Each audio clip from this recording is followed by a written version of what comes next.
Good afternoon, America. You are watching the Alters Briefing from Alters World News. And what I am about to tell you in the next few minutes will change the way you see the world. Do not touch that screen. Do not scroll away. Because this story is about you, about your country, about the nation your parents built, your grandparents defended, and your children deserve to inherit. Stay with me. Every single word matters. There is a moment, a rare defining moment that comes perhaps once in a generation. A moment when one leader, standing almost completely alone, looks at a broken system and says, no more free rides, no more empty promises, no more asking America to bleed while others watch from the sidelines. We are living in that moment right now, and the man who created it, the man who forced this reckoning, is President Donald J. Trump. Tonight on the Alters Briefing, we take you inside three of the most consequential developments unfolding on the world stage right now. First, President Trump's decision to withdraw American troops from Germany, and why it is the most strategically brilliant foreign policy move in 20 years. Second, the truth about Iran, and why America just sent the most powerful military message in modern history. Third, the moment an allied nation stood up inside NATO and said publicly, America has been treated unfairly, and why that changes everything. This is the Alters Briefing, Alters World News. Good afternoon, America. Let us begin. Let us go back just a few years. A NATO summit, the room filled with the leaders of the most powerful nations on earth, polished, sophisticated, confident. And into that room walks Donald Trump. He does not bring pleasantries. He does not bring diplomatic softening. He brings a simple, devastating question that no one in that room had the courage to ask for 40 years. He looks them in the eye and says, we are paying for your defense. You are not. That ends today. Either you meet your 2% commitment, or the United States will reconsider everything. The room erupted. The press went ballistic. Cable news declared the alliance finished. And then something remarkable happened. The Secretary General of NATO, Jens Stoltenberg, quietly pulled American officials aside, away from the cameras, away from the microphones, and he said words that the world needed to hear. He said, thank you. These countries are not paying their share. The United States has been carrying everyone. Thank you for saying what needed to be said. The head of NATO, privately thanking Donald Trump for telling the truth. And now in his second term, Trump is not just talking, he is acting. 5,000 American troops are being withdrawn from Germany. The Pentagon has confirmed it. The timeline is 6 to 12 months, and President Trump has already told the world this is just the beginning. His exact words, we are going to cut way down. We are cutting a lot further than 5,000. Not a threat, a promise from a president who keeps his word. Before the headlines mislead you, and they will try, let us look at the facts. The United States currently maintains 36,000 troops in Germany. 5,000 leaving is roughly 14% of that total. Germany still hosts Ramstein Air Base, one of the most powerful American military installations on the planet. Germany still hosts the headquarters of US European Command and US Africa Command. Across all of Europe, America maintains 68,000 personnel across 12 nations. America is not abandoning Europe. America is recalibrating. And the message is this: the days of unlimited American generosity without accountability are finished. We are the most powerful nation in the history of civilization, and we will use that power wisely, fairly, on terms that respect the American taxpayer and the American soldier. That is not weakness. That is genius. Now let us talk about Friedrich Merz, the Chancellor of Germany, because this withdrawal did not happen in a vacuum. It happened in direct response to something Chancellor Merz said publicly. Something extraordinary. Something no ally should ever say about the United States of America. He claimed that Iran was humiliating America in the Middle East. Let that land. The Chancellor of a nation that has chronically underfunded its own military. A nation that spent decades dependent on American protection. A nation that has not shown up meaningfully for the coalition confronting the Iranian nuclear threat. That nation's leader publicly accused America of being humiliated, and President Trump, the man who will not accept disrespect toward this country, responded. Not with a speech, with action. 5,000 American soldiers are coming home from Germany. The message resonating through every European capital tonight is unmistakable. If you are going to criticize America, you had better be ready to defend yourself. Now here is the part of the story the media missed completely. While Germany's Chancellor was making comments that fracture alliances, something remarkable was happening in Rome.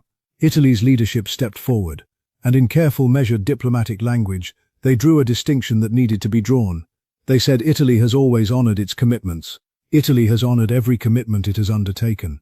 We did so even when our direct interests were not at stake. We did so in Afghanistan. We did so in Iraq. And then the line that should echo through every NATO headquarters on the continent.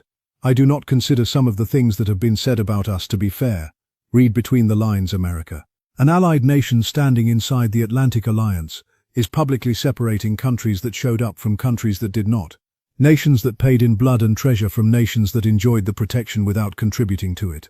Italy is not pointing its finger at Donald Trump. Italy is pointing its finger at the freeloaders, and that is exactly what Donald Trump has been saying for years. America, I want you to understand something the mainstream media will never tell you. What Donald Trump is doing right now with NATO, with Germany, with Europe, is not destroying the alliance. He is saving it. A real alliance requires commitment from every member, shared sacrifice, the basic fairness of partners who carry their weight. For 40 years, NATO drifted from those principles. America paid more, America sacrificed more, and every time an American president raised the issue, the European establishment smiled politely and changed the subject. Donald Trump will not change the subject, and because he will not change the subject, because he backs his words with real consequences, Europe is waking up. European leaders are having conversations they have never had before. Defense budgets are being examined with a seriousness absent for decades, because they now understand the American guarantee is not unconditional. It never should have been. That is what genius looks like in foreign policy. Not smooth words and empty agreements. The hard, courageous act of forcing change, when change is the only path forward. Now let us talk about Iran. Because everything we have discussed, the NATO tensions, the European anxiety, the troop withdrawal, all of it connects to one defining confrontation, the Iranian nuclear question. Bill Clinton said Iran cannot obtain a nuclear weapon. George W. Bush said it. Barack Obama said it, and spent years on a nuclear agreement to prevent it. Hillary Clinton said it. Joe Biden said it. Every president, both parties, 30 years, and yet here we are. Enter Donald Trump. He looked at 30 years of talk, 30 years of agreements dishonored, inspections blocked, centrifuges spinning behind closed doors, and he said enough. In his first term, he walked away from the nuclear deal and imposed maximum economic pressure. Iran's economy contracted, their currency collapsed. The regime felt real pain for the first time in years. Then the next administration reversed course, gave them relief, returned to the table, and Iran used the breathing room to advance its nuclear program further than ever. Now Donald Trump is back. Maximum pressure is back. And this time the military option is not just on the table. It has already been used. Last year the United States conducted one of the most audacious military operations in modern history, Operation Midnight Hammer. B-2 Spirit stealth bombers, the most sophisticated aircraft ever built, carrying 20,000-pound bunker-buster bombs, struck Iran's nuclear facilities buried deep underground. Facilities Iran built specifically, so the world could never touch them. American technology reached them anyway. Military analysts who have studied the strike imagery have described the targeting as, and these are professional military words, very effective. Fordo, the facility buried inside a mountain. The one Iran spent billions protecting. The one the regime believed was untouchable. America touched it. Let that sink in. There is nowhere on this earth that American military power cannot reach when American leadership has the will to use it. And Donald Trump has that will. Now the intelligence community is working around the clock assessing the damage. The question being asked in the most sensitive rooms in Washington and Tel Aviv is this: how many of Iran's nuclear targets were completely destroyed? How many were partially damaged? And how many need to be struck again? That assessment is being built right now. From satellite imagery, from signals intelligence, from every tool the most powerful intelligence apparatus in human history can deploy. And based on what that assessment reveals, a second operation already being called Midnight Hammer 2 may be in development. Sources familiar with the situation indicate that hypersonic missiles, weapons traveling at 5 times the speed of sound, weapons no existing air defense system can reliably intercept, are part of the conversation. Iran's leaders are watching, Russia is watching, China is watching, and every one of them is recalculating. Because for the first time in years they are dealing with an American president who does not just talk about red lines, he enforces them. Now I want to speak to you directly about something that should make every American's blood boil. When the United States confronted Iran, when American airmen flew one of the most dangerous missions in modern military history, where were the Allies? Where were the nations that benefit from American protection? American intelligence? American deterrence? The honest answer is that the Allied response was cautious, tepid, diplomatically evasive.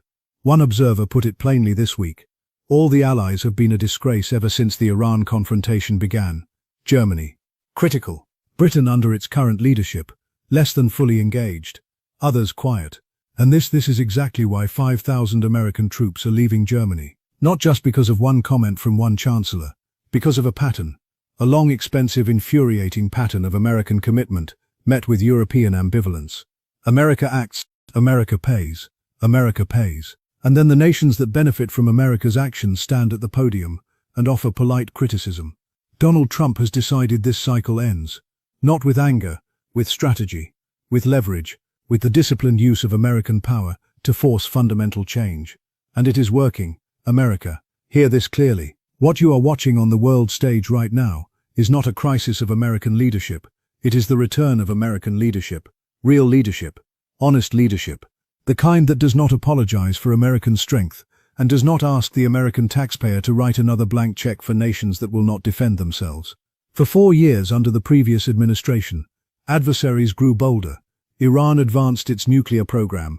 NATO allies fell further behind their commitments. Bad actors around the world concluded that American resolve was fading. Donald Trump looked at that world and ran for president to change it. The attacks on him have been relentless. The establishment has fought him at every turn. The media has covered every step of this journey with suspicion and hostility. And he has kept moving forward, because he understands something about America that his critics have forgotten. America was not built by people who waited for permission. America was not built by diplomats who chose comfort over confrontation.